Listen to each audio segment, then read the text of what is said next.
This program has been made possible by the partners and friends of Dr. Simi Massey and Mission of Hope International Church.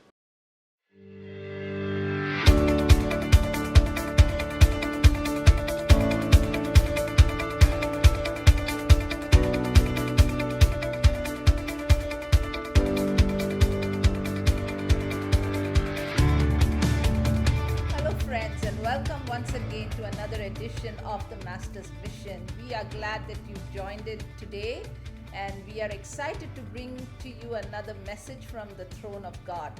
But before we do that, we want to really thank our viewers and those who have been praying for us, those who have been sending us prayer requests. We know that God is doing amazing things and answering prayers and doing miracles.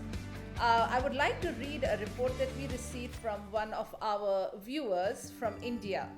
And she says, "Thank you so much, Pastor Geeta and Dr. Simi, for this very appropriate word at a time like this, called wavering faith. What an insight into the word of God, the people of God, and their walk of faith. Such an encouraging word. The testimony of how all this, the ministry started, was God's incredible work in both your lives. May the Lord continue to use you in a powerful way to reach out to the nations." So we thank you for sending us your reports, and we covet your prayers as we continue to serve God through this ministry. And now, welcome, Mom, to this program. Thank you, Simi. My joy to be here. Yes, and today we have a very precious message that we are going to bring to you today. As we see, there is so much of death, dying, depression, sadness and grief all around. People are very confused. And even the church, even believers sometimes get weary because they feel that they have been praying and there is no breakthrough. Sometimes maybe you've been fasting and praying for a particular need and you don't see any answer. So there are three kinds of responses to this kind of a situation. The realist would say, take a knot and hang in there. The pessimist would say, let it go, it's only getting worse, there's no hope. The optimist will say, let's tie another knot and continue climbing. But what should believers such as you and me say? We need to be like Isaiah, who said, run, run, run to the house of God.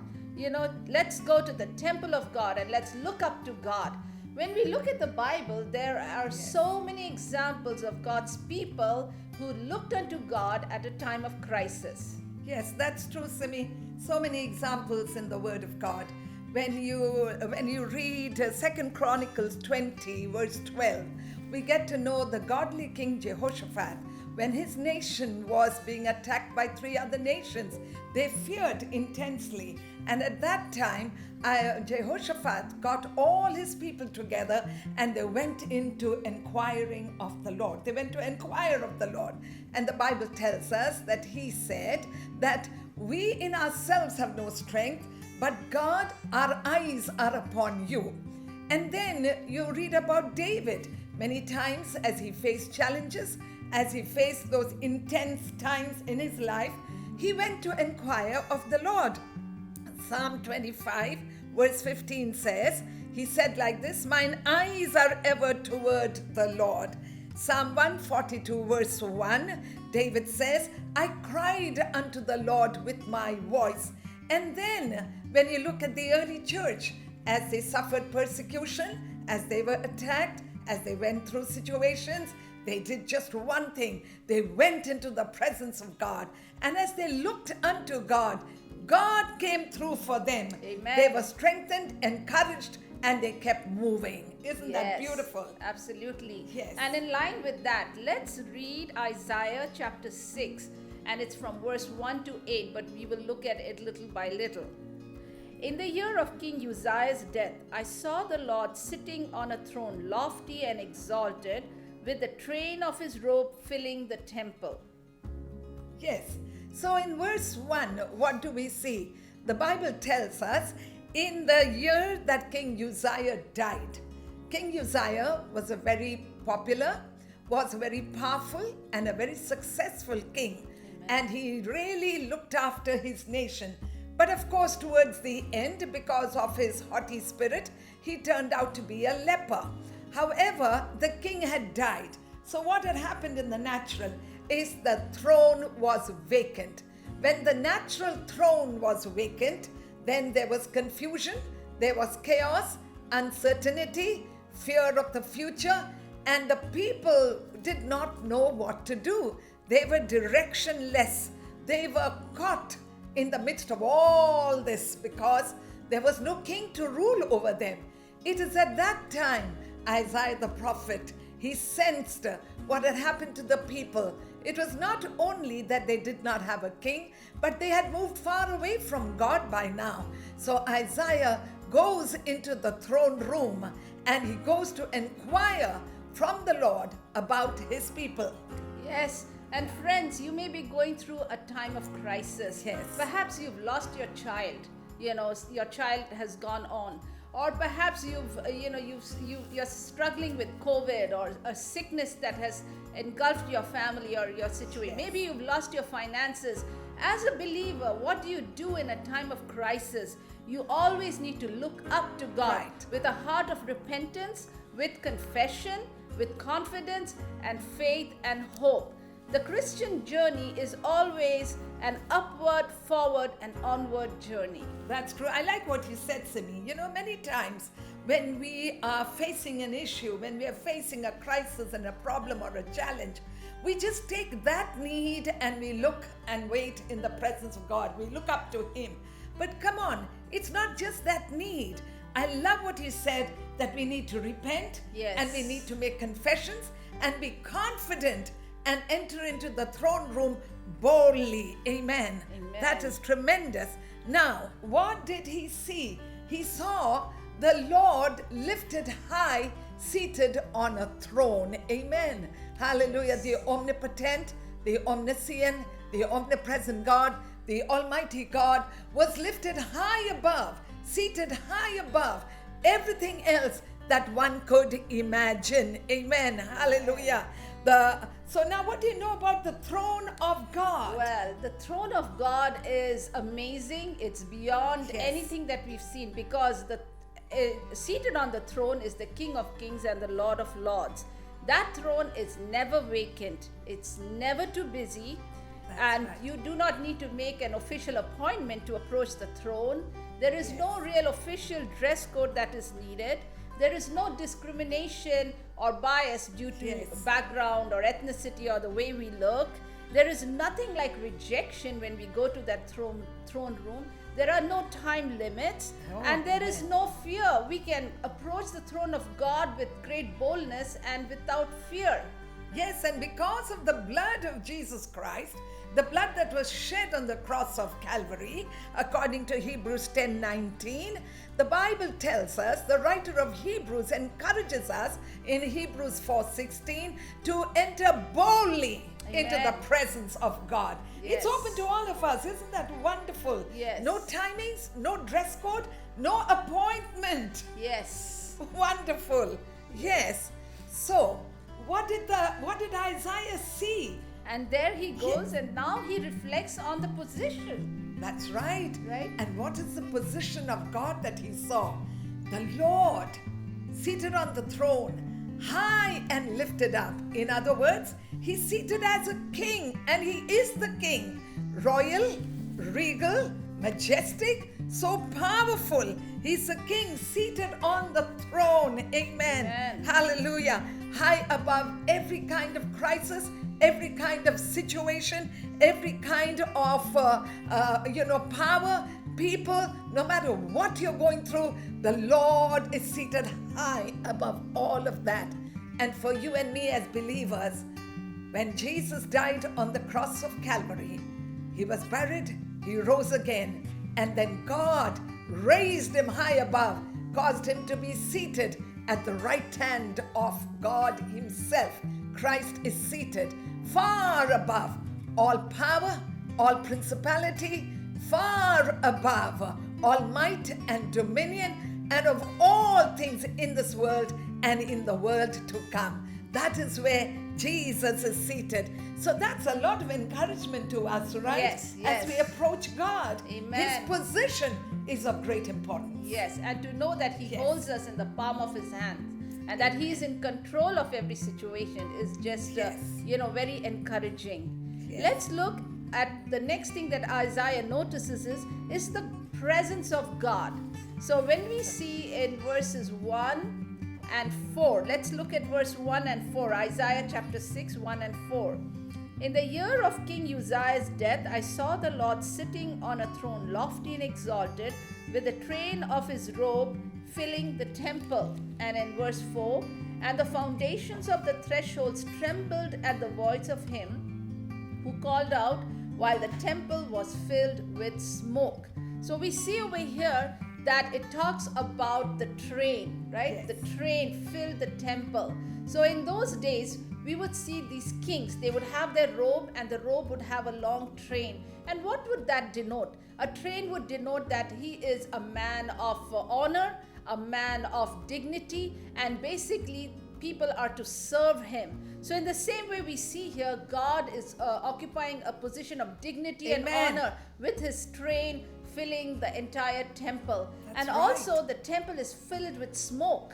Yes. So you can imagine, and what does smoke symbolize? Smoke symbolizes the presence of God. How wonderful to think that, Isaiah got a glimpse of all Yes. of this. And smoke, let me tell you, it not only symbolizes the presence of God, but I want to touch here something about our prayers. Amen. Something many times believers feel, our prayers never reach up to heaven. That's the lie of the enemy. Our prayer only rises up to the ceiling and it's down. Or does God even hear our prayers? Will God even answer our prayers? Why do we need to pray? These are some of the things that the enemy puts into our minds, and we get caught up with that and we refuse to pray. But come on, let's read Revelation chapter 8, verses 3 and 4. And another angel came and stood at the altar, holding a golden censer. And much incense was given to him, that he might add it to the prayers of all the saints upon the golden altar which was before the throne. And the smoke of the incense with the prayers of the saints went up before God out of the angel's hand. So come on, let's think of it. Imagine with me, you're in the throne room of God, and it's full of angels. And among the angels, one angel is told to hold a golden censer. Made of what? Made of gold, right? And that was filled with incense. And the Bible tells us the duty of this angel was to mix the prayers of the saints of God with this incense. It was mixed with the prayers of the saints of God, and then it was offered up to God. So the incense, the fragrant aroma of our prayers, reached to heaven, reached to God's presence. Amen. Now remember, we think, our prayers, who's bothered, who listens, does God hear, will God answer?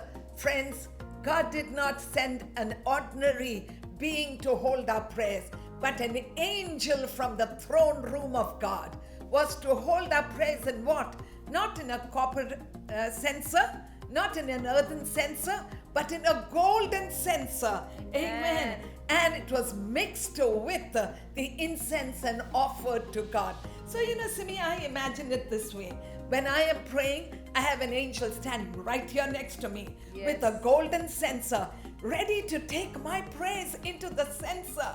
And my censer, sometimes, prayer warriors are so good at praying that the angel barely has time to go and empty it before God, to place it before the altar. The angel is back again to get more of our prayers. Amen? Yes. Hallelujah. But listen to it. Sometimes people don't pray. So what happens? The angel keeps standing and standing, empty censer, nothing to hold. Come on, church. We need to be encouraged. God is on the throne. He's waiting to listen to our prayers, and not only hear, but He answers our prayers. Be encouraged. We hope that you are enjoying the Master's Mission series. If you would like to support our ministry, please go to our website to learn more about the Mission of Hope International Church and consider making a donation. You may also email us. We would love to hear from you. We thank you in advance for your support and your contribution to our ministry. May the Lord be with you and bless you abundantly. Welcome back, friends, after this short break. And so, just recapping once again, we were talking about the throne of God and the presence of God. And we were reflecting upon Isaiah's vision of God that he saw in Isaiah chapter 6, verses 1 to 8. And now let's talk about Isaiah was beginning to reflect on the personality of God. That's right. Right? Yes. So God is just majestic, right? Amen. So let's look at Isaiah chapter 6, verses 2. Seraphim stood above him, each having 6 wings. With 2 he covered his face, and with 2 he covered his feet, and with 2 he flew. And one called out to another and said, Holy, holy, holy is the Lord of hosts. The whole earth is full of his glory. So here Isaiah talks about seraphims. Yes. Seraphims, another word for them is the burning ones. They would surround the throne of God, and they appeared as burning coals of fire, or even as bright torches that was bright, lighted with fire, right? And these seraphims, they had 6 wings. With 2 they would cover their faces because they could not behold the glory of God. Amen. Out of reverence for Yes. God and who he is. They could not see him face to face. Yes. So they would cover their faces. With 2 they would cover their feet because they felt so humble before this holy and awesome, majestic God. And with 2 they would fly around, and that was ever ready, standing before the throne of God to carry messages to and fro from the throne room to God's children and back and forth. They were willing to be of service to God, so they were ever ready. And then we hear the angels crying out to one another, Holy, holy, holy. Oh, yes, my God, what a cry that must have been. Yes. You know, they are not talking about God being a forgiving God over here. They're not talking about God, you're a merciful God. Neither are they saying that God, you're a God of love. Although all of that is there in God. But that one attribute that they are magnifying over here is his holiness. Amen. God in his holiness. Amen. And they don't just say holy and finish, but they repeat it thrice. So somebody said it like this, that they were ascribing holiness to God the Father, to God the Son, and to God the Holy Spirit.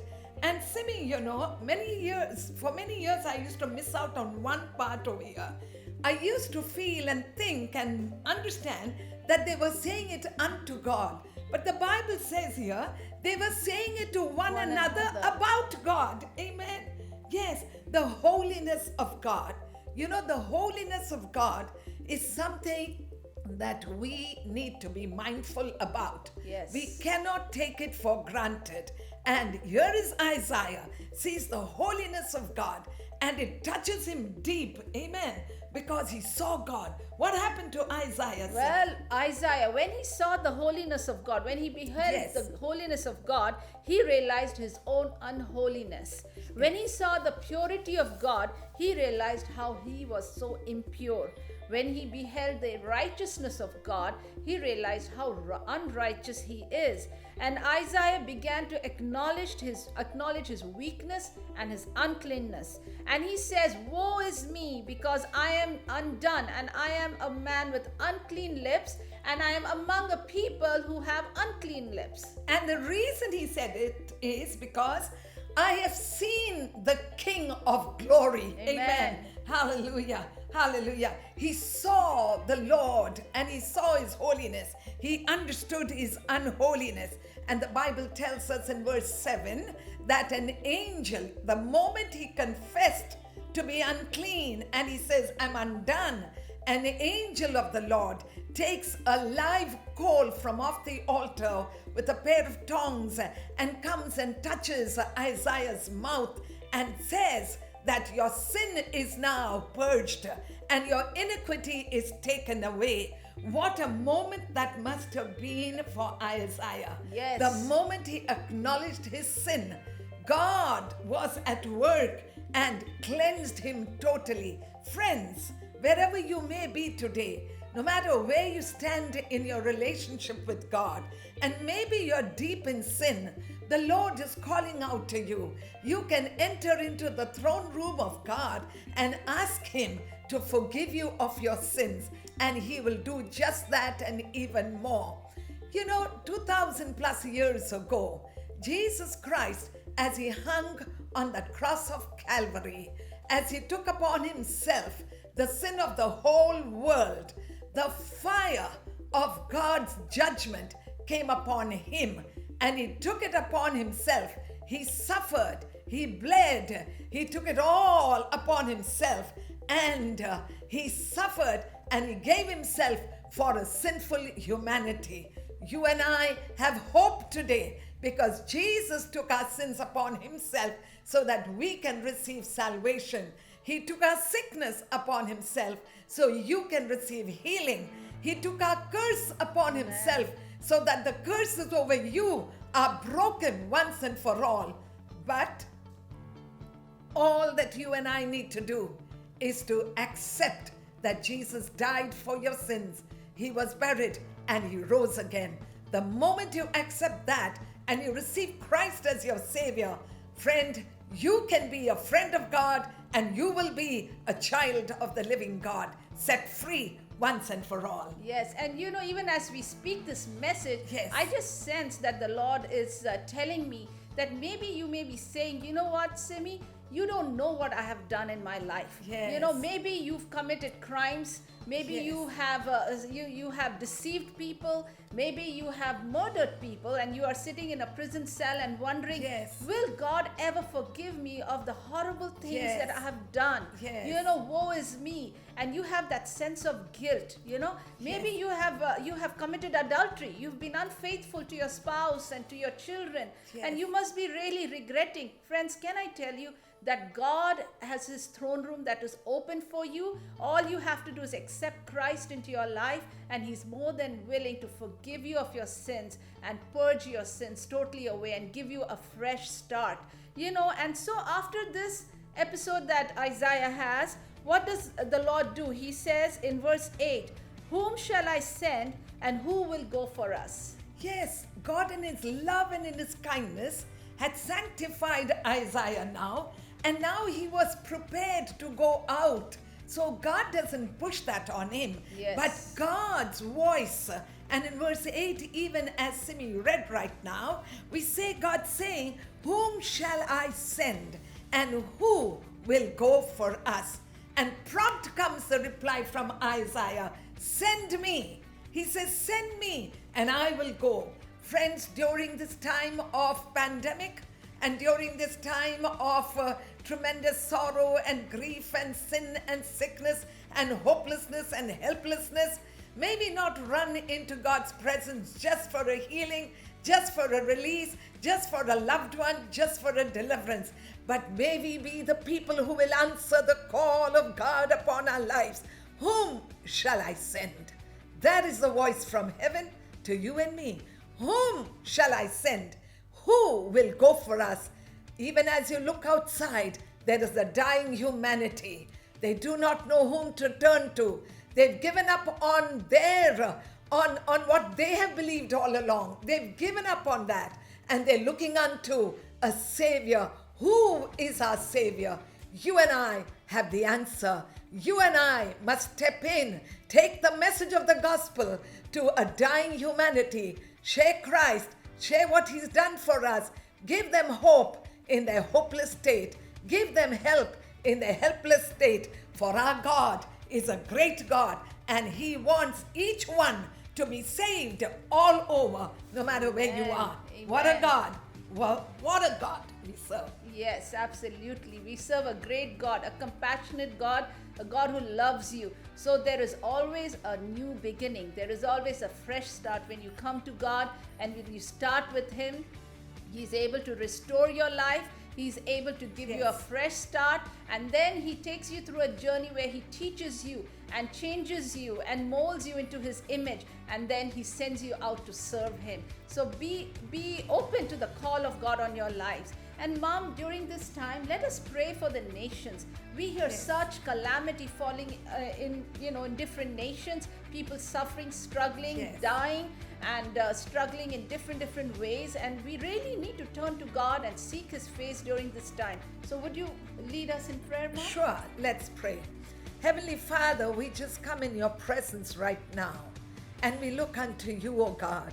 You are a merciful God, you're a loving God, and you have said in your word, call unto me in the time of trouble, and I will answer you, and you will glorify me. So, Lord, here we are. We bring the nations before you, O God. There are some nations that have been hit so severely during this pandemic time, O God. And oh Father, we cry out to you and we pray to you and ask you to be merciful, to send, oh Father, your release and your deliverance in these nations, oh God. Give them a revelation of yourself. May they know the truth, for your word says that you will know the truth and the truth will set you free. We ask you, Lord, for a revelation, oh God. And I pray, Lord, that many will get to know the truth during these days. And let the truth, which is you, set them free, O God. Father, we stand in the gap and we repent for the sins of the nations, O Lord. We repent, we cry out to you, we call upon you, and we ask you to have mercy, O God. Forgive us our sins, O God. Cleanse us with your blood. Sanctify us, O God, and send help from heaven, O God. For there is no one else who can help us in this time, O God. There is nobody else that we want to turn to, but we are so convinced in our lives and in our hearts, oh God, that you are the answer, Lord Jesus. Lord Jesus, you are the answer, and I pray that you will rend the heavens and come down and hear the cry of your people, and you will set them free for the glory of your name. For there is hope in you, there is help in you, there is blessing in you, there is a future in you. Lord, we cry out, bless the nations, have mercy upon the nations, bless them richly, O God. We turn our eyes to you and we will continue to look unto you. Let your name be glorified during these days. Let your name be lifted high, committing the nations into your hands. And we ask this prayer in the precious name of our Lord and Jesus, Lord and Savior, Jesus Christ. Amen and amen. Amen. So friends, no matter what you're going through, we want to encourage you. Do not give up on your prayers. Yes. Do not give up on trusting God. He's still there on his throne. He is in control. He knows what's going on, and he has a plan that he has set already for you and me. All we have to do is we have to walk in that plan and trust God for our future. Trust God for our loved ones, and God is more than sufficient for us in our lives. God bless you with this wonderful message.